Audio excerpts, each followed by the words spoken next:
दोस्तों, जब भी कोई व्यक्ति गौतम बुद्ध के संग शामिल होता था तो बुद्ध उसे सबसे पहले शांत रहने के लिए कहते थे। ध्यान की अवस्था में जाने से पहले उस भिक्षु को शांत रहना सिखाया जाता था। आज के दौर में हर तरफ सारी शोर है। इसकी वजह से दिमाग में तनाव पैदा होना लाजमी है।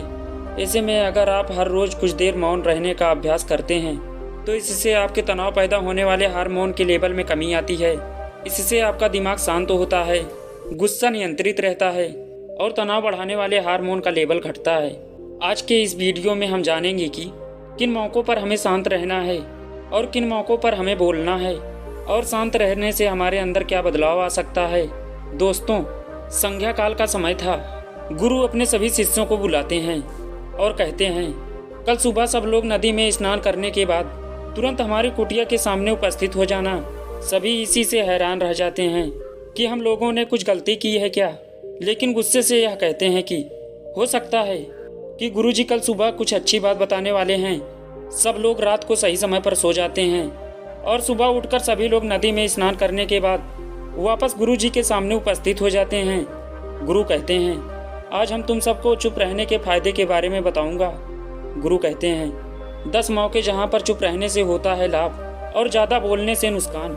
गुरु कहते हैं, अगर आप इन 10 मौक़ों पर शांत हो गए यानी मौन हो गए तो आप जो चाहेंगे वही मिल जाएगा। आपकी ज़िंदगी में चमत्कारी बदलाव शुरू हो जाएंगे। ज़रूरत से ज़्यादा बोलना या चुप रहना दोनों ही अच्छी बात नहीं है। जैसे ज़रूरत से ज़्यादा बारिश हो जाना या फिर धूप, दोनों ही दिक्कत देती है, उसी तरह अनावश्यक बोलने से काफ़ी नुकसान होता है। गुरु कहते हैं कि पहला ऐसा मौका जहां व्यक्ति को चुप रहना चाहिए, बिना तथ्य के ना बोलें। गुरु ने कहा, अगर आपके पास कोई तथ्य नहीं है तो वहाँ चुप रहने में ही भलाई है। चुप बैठने से दिमाग में नई कोशिकाओं का निर्माण होता है और इससे ज्ञान की वृद्धि होती है। बोलने में भलाई वही है जहाँ आपको किसी चीज़ के बारे में पूरा ज्ञान हो। अगर आप बिना तथ्य के कहीं बोलते हैं या फिर बिना वजह बोलते हैं तो आपका वहाँ मजाक भी बन सकता है। अगर आपके पास पर्याप्त जानकारी नहीं है, ऐसी जगह पर बोलने से आपका मजाक तो बनी ही रहेगी, साथ ही साथ लोगों का भरोसा भी आपसे उठने लगेगा। इसलिए ऐसी जगह पर शांत रहो जहां तुम्हें पता ना हो कि क्या बोलना है क्या नहीं। कई बार कुछ ऐसे लोग होते हैं जो हर जगह पर अपनी उपस्थिति बताने लगते हैं। उन्हें पता नहीं होता कि हमें क्या बोलना है, लेकिन फिर भी बोलते जाते हैं और फिर बाद में दूसरे लोग उनके जाने के बाद उनका मजाक उड़ाने लगते हैं। जब तक आपको उस तथ्य के बारे में अच्छा ज्ञान ना हो, उसके बारे में पता ना हो, तो वहाँ चुप रहना ही ज़्यादा समझदारी है। गुरु ने कहा, दूसरा ऐसा मौका जहाँ पर व्यक्ति को चुप रहना चाहिए, शब्दों से ना पहुँचे ठेस। अगर आपके शब्द किसी को मानसिक ठेस पहुँचा रहे हैं तो वहाँ चुप हो जाना चाहिए। कमज़ोर व्यक्ति के बारे में आप कुछ भी बोलकर आप महान नहीं बन सकते। महान आप किसी कमज़ोर का साथ देने में बनेंगे। कई बार होता है कुछ लोग अपने से छोटे व्यक्ति को भला बुरा कहते रहते हैं। समझने वाला इंसान तो कद में आपसे छोटा है, वह आपको कुछ नहीं बोलेगा, लेकिन आप उसकी नज़रों में गिरते चले जाएंगे। हो सकता है कि कभी आपसे कद में बड़ा हो जाए, बाद में आपसे जब वह बड़ा हो जाएगा तो आज जो रवैया आपके साथ है, आने वाले समय में वह भी आपके साथ वही करेगा। आप किसी को नीचा दिखाकर बड़ा नहीं बन सकते। बड़ा बनना है तो आप अपने से छोटे लोगों का इज्जत भी करना सीखें और साथ ही साथ बड़े लोगों का सम्मान भी करना चाहिए। लोगों को लगता है कि अगर वह अकड़ कर बोलेंगे और सामने वाले को नीचे गिराने की कोशिश करेंगे तो वह बड़े बन जाएंगे, तो यह उन सब की भूल है। बड़े होने के बजाय आप उनकी नज़रों में गिरते चले जाएंगे। गुरु ने आगे कहा कि इसलिए शिष्यों, तुम सब जब भी बोलना आदर भाव से बोलना, ताकि तुम्हारी बात लोगों को अच्छी लगे। बोलने में भाई बहन, माता पिता, मित्र इत्यादि संबोधन शब्दों का इस्तेमाल जरूर करना चाहिए। इससे तुम्हारी मान प्रतिष्ठा तो बढ़ेगी ही, साथ ही साथ लोगों की नज़रों में तुम समझदार व्यक्ति बनते जाओगे। गुरु ने आगे कहा, तीसरा मौका जहाँ पर व्यक्ति को चुप रहने में ही भलाई है। क्रोध या घृणा करने वाले लोग, जब कोई अपना या सगा संबंधी आप पर क्रोध कर रहा हो, आपका अपमान कर रहा हो, तो आपको उस वक्त चुप रहना चाहिए ताकि सामने वाले का गुब्बारा पूरी तरह से बैठ जाए। आप यदि सही हैं तो उसे कतई माफ़ी ना मांगे और चुप रहकर ही सही समय का इंतज़ार करें। वह खुद आपसे माफ़ी मांग लेगा जब उसे अपनी गलती का एहसास हो जाएगा। गुरु आगे कहते हैं कि अगर आपका कोई सगा संबंधी आप पर क्रोध कर रहा हो और आप उस समय शांत हैं तो यह आदर सम्मान देने की निशानी होती है। इससे ना कोई छोटा होता है और ना ही बड़ा। अगर आपको क्रोध आ रहा है, आप या तो वहाँ से किसी का अनादर किए बिना चले जाएं या फिर चुप रहें। क्रोध करने से आपके रिश्ते खराब होंगे। क्रोध करने से क्रोध करने वाले व्यक्ति का हमेशा ही बुरा होता है। गुरु आगे कहते हैं कि एक बार की बात है, एक सांप जंगल से भागते हुए किसी राजा के घर में पहुंच गया। लोगों ने छेड़खानी की तो वह बहुत ही गुस्सा हो गया, जिससे घर में जो तलवार पड़ी हुई थी उसी को लपेट कर कसने लगा और धीरे धीरे उसका पूरा शरीर कट गया। ठीक उसी प्रकार हमारा गुस्सा भी हमारे शरीर को तलवार की भांति काटता है। गुस्सा ध्यान से खत्म होता है। प्रतिदिन अगर आप ध्यान की मुद्रा में बैठे हैं तो आपका गुस्सा आपके नियंत्रण में रहेगा। आगे कहते हैं कि यह तरीका है कि आप प्रतिदिन ध्यान का अभ्यास करें। इससे आपके शरीर में जो हार्मोन्स गुस्से को बढ़ावा देते हैं वह सब तुम्हारे नियंत्रण में रहेंगे, जिससे शरीर गुस्से पर आसानी से दोबारा काबू पा लेगा। लेकिन एक तरीका यह भी है कि जब भी आपको गुस्सा आए तो आप यह समझने का प्रयास करो कि क्या मेरा गुस्सा जायज़ है या नहीं, हमें वहाँ पर बोलना चाहिए कि नहीं। जब आप खुद इस बात का आकलन लगा पाएंगे तो आपको खुद पता चल जाएगा कि हमें गुस्सा करना चाहिए या नहीं। फिर भी आपको गुस्सा आ रहा है तो आप वहाँ से हटने का प्रयास करें, वहाँ से दूर चले जाएं। धीरे धीरे समय के साथ आपका दिमाग भी शांत हो जाएगा। बुद्ध ने कहा, चौथा ऐसा मौका जहाँ पर इंसान को बहुत समझदारी के साथ काम लेना चाहिए, वहाँ पर आपको चुप रहना ही चाहिए, जहाँ पर उस मुद्दे से आपका कोई संबंध ना हो। अगर आपका किसी मुद्दे से कोई संबंध ना हो तो वहाँ आपको चुप रहना बनता है। बिना किसी वजह अगर आप दूसरे के मुद्दे पर बोलेंगे तो यह भी आपके लिए निष्ठाकारी होगा। इसमें केवल और केवल आपका ही नुकसान होगा। किसी दो लोगों के बीच हो रहे विवाद में अपनी टांग न डालें। अगर सामने वाला आपको बुला रहा है अपना झगड़ा शांत करवाने के लिए तो ही आप वहां जाएं। किसी के व्यक्तिगत जिंदगी में दखल अंदाजी नहीं देनी चाहिए जब तक कि वह व्यक्ति आपको नहीं बुलाता है। कुछ लोग फालतू में दूसरे के विवाद में कूद पड़ते हैं, इससे उनके मान सम्मान मर्यादा पर उंगली उठाने लगते हैं। गुरु कहते हैं कि 10वां मौकों में 5वां ऐसा मौका जहां पर व्यक्ति को बहुत ही समझदारी से चुप रहना चाहिए।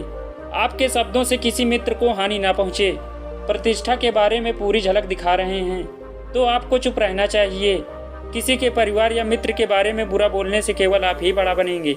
जो चीज़ आसानी से खत्म की जा सकती है उसे अपने शब्दों से बड़ा ना करें।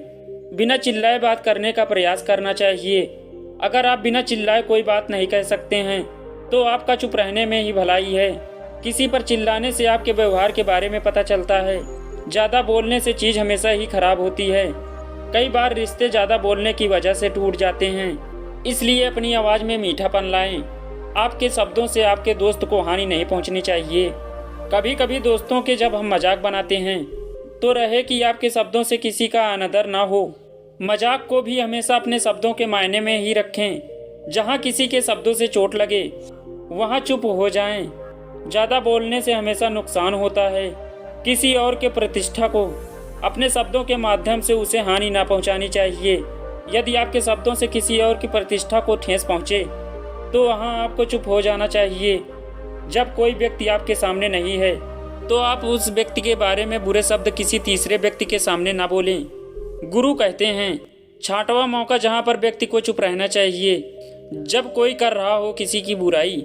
जब कोई आदमी आपके सामने किसी तीसरे आदमी की बुराई कर रहा हो तब तुम्हें चुप रहकर बस सुनना चाहिए। अपनी राय व्यक्त नहीं करनी चाहिए, क्योंकि जो आज आपके सामने किसी तीसरे की बुराई कर रहा है वह कल किसी और के सामने आपकी भी बुराई कर सकता है। यदि आपने कुछ कहा है तो नीति शास्त्र के अनुसार जो अपने मुंह को बंद रखता है और बुद्धि से काम करता है वही इंसान समझदार होता है। बिना जरूरत के बोलना किसी के बारे में, किसी के बीच में बोलना यह गलत बात है। कभी कभी हमारी बुद्धिमानी इसी में होती है कि हमें अपना मुंह ऐसी जगह पर नहीं खोलना चाहिए। गुरु आगे कहते हैं कि 10वें मौकों में 7वां ऐसा मौका जहां पर व्यक्ति को चुप रहना चाहिए, जब कोई नहीं समझे आपकी भावना। यदि आपको लग रहा है कि कोई व्यक्ति आपकी भावना दुखी या परेशानी के शब्दों में नहीं समझ रहा है, कि सामने वाला व्यक्ति आपकी भावना या दुख को या आपकी जो परेशानी है उसको वह नहीं समझ पा रहा है, या समझने का प्रयास ही नहीं कर रहा है, वह आपको ध्यान से सुन ही नहीं पा रहा है, तो ऐसे व्यक्ति के सामने आप चुप ही रहें, क्योंकि ऐसे लोगों को आपकी भावनाएं, दुख से कोई मतलब नहीं होता। ऐसे लोगों को अपना राज बताकर आप पछताएंगे ही बाद में।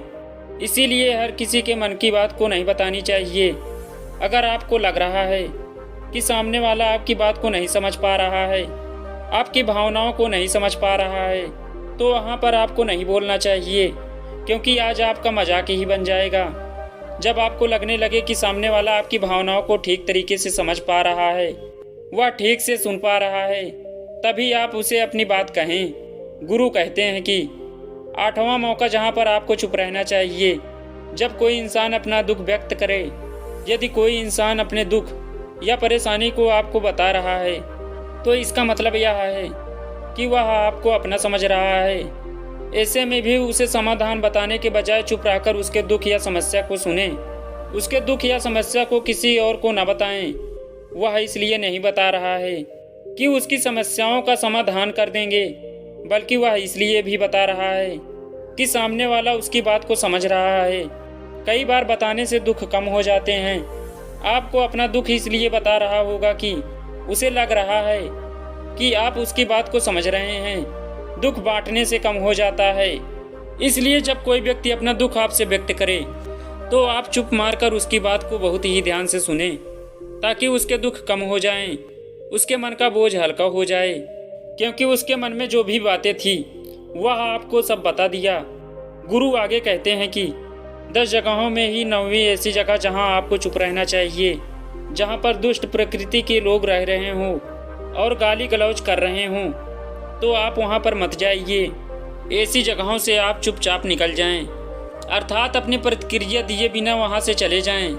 क्योंकि जिसकी जुबान खराब होती है, जो दुष्ट प्रकृति के लोग होते हैं, उनको आप ऐसे समय में नहीं समझा सकते। जब उनका दिमाग पूरी तरह से शांत हो जाए, तभी वह आपकी बात सुनेंगे। इसलिए जहाँ पर दुष्ट प्रकृति के लोग आपकी बात ना मान रहे हों और ना ही सुनते हों, तो आपको वहाँ पर नहीं बोलना चाहिए। गुरु कहते हैं 10वां ऐसा मौका जहाँ पर आपको शांत हो जाना चाहिए। अपनी सफलता का राज हर किसी को ना बताएं। कई बार होता है कि कुछ लोग जो सफलता को बहुत जल्दी ही अर्जित कर लेते हैं, वह हर जगह अपनी सफलता का ढिंढोरा पीटने लग जाते हैं। ऐसे में क्या होता है कि कई लोग आपकी सफलता से खुश नहीं होते हैं। अगर आप अपनी सफलता का जबरदस्ती लोगों में ढिंढोरा पिटवा रहे हैं, तो लोगों की नकारात्मक ऊर्जा आपको प्रभावित कर सकती हैं। जब आप सफल होंगे, तो सबको पता चल जाएगा कि आप सफल हो गए हैं। ढिंढोरा पीटने से आपका ही नुकसान होगा। इतना कहकर गुरु ने कहा, शिष्यों, आज के लिए बस इतना ही। अगर तुम सब मेरी इन 10 बातों को जीवन में अपना लेते हो, तो तुम सब काफ़ी हद तक परेशानी से बचे रहोगे। दोस्तों, यहाँ से जाने के बाद मेरी यह बातें आपके जीवन में किसी वरदान से कम साबित नहीं होंगी। दोस्तों, मुझे उम्मीद है इस वीडियो से आपको बहुत कुछ सीखने को मिला होगा। अगर आपने नए हो तो हमसे जुड़ने के लिए इस चैनल को सब्सक्राइब करना ना भूलिएगा।